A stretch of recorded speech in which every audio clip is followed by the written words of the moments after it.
کسی نے کہا تھا کہ نواز شریف اور اس کے خاندان نے لاہور کے اندر، لاہور میں نہیں، رائے بند میں جدھر وہ شفٹ ہوئے ہیں، ادھر ان کا ایک اجلاس ہوا اور اس اجلاس کے اندر ان لوگوں نے فیصلہ کیا کہ ہمیں سہارتو جیسے 20 سال کے لیے حکومت کرنا ہے. یعنی ان لوگوں نے یہ نہیں کہا کہ ضیاء الحق جیسے 11 سال کے لیے حکومت کرنا ہے.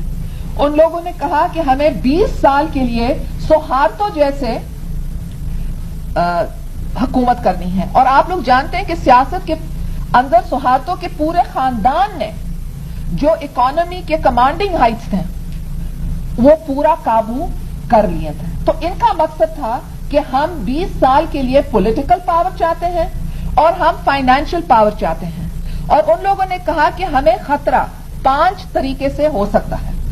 ہمیں خطرہ اپوزیشن یعنی پیپلز پارٹی کی طرف سے ہو سکتا ہے، نمبر 1. نمبر 2، ہمیں خطرہ پریزیڈنٹ کی طرف سے ہو سکتا ہے، کیونکہ ان زمانوں میں 8ویں ترمیم تھی جس کے تحت پریزیڈنٹ حکومتوں کو ہٹا سکتا تھا. نمبر 3، ان لوگوں نے کہا کہ ہمیں خطرہ یہ آرم فورسز کی طرف سے ہو سکتا ہے، کیونکہ پاکستان کے سیاست کے اندر کئی طویل عرصے کے لیے فوج کا ایک رول یا کردار رہا ہے.